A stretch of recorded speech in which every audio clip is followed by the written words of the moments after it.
तो आज हम समझेंगे कि डॉक्टर्स लंग्स के कंडीशन में, लंग्स डिजीज कंडीशन में कैसे साउंड लगा करके जो डिजीज को फाइंड आउट कर लेते हैं, यानी रोग को पता लगा लेते हैं, आम भाषा में कहें। ठीक है, तो देखते हैं। जैसे आप लोगों ने देखा होगा कि स्टेथोस्कोप लगाते हैं और फट से वो पता लगा लेते हैं। ठीक है, तो देखते हैं नॉर्मल लंग साउंड।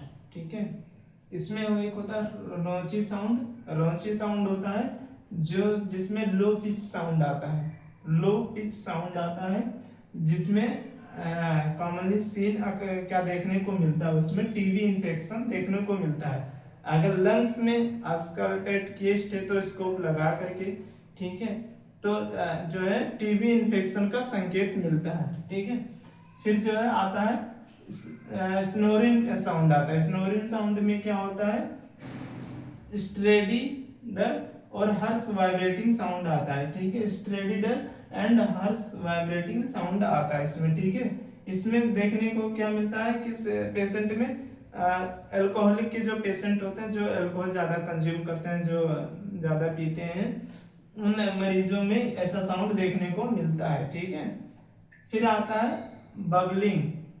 बबलिंग और जो है क्रेकल एंड जो है क्या होता है, रोल साउंड होता है। ठीक है, थर्ड नंबर पर इसमें भी हाई पिच साउंड आता है एंड जो है commonly seen in cystic fibrosis and pneumonia के केसेस में देखने को मिलता है ये साउंड। ठीक है, ऑब्जर्वेशन में।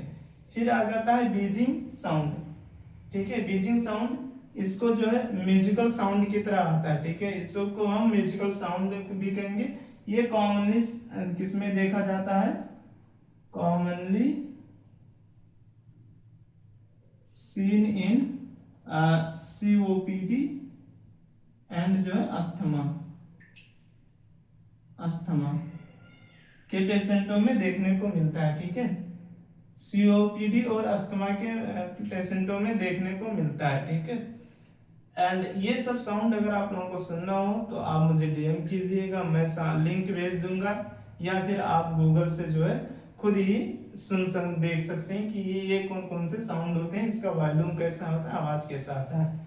लो पिच साउंड आता है, फिर जो है इसमें वाइब्रेटिंग साउंड आता है, एंड जो इसमें क्रेक साउंड आता है, और इसमें बीजिंग साउंड में क्या आता है, म्यूजिकल साउंड आता है। ठीक है, तो कोई डाउट्स लगेगा, एक बहुत छोटा सा वीडियो था, अगर कोई डाउट्स लगता है तो आप लोग मुझसे पूछ सकते हैं।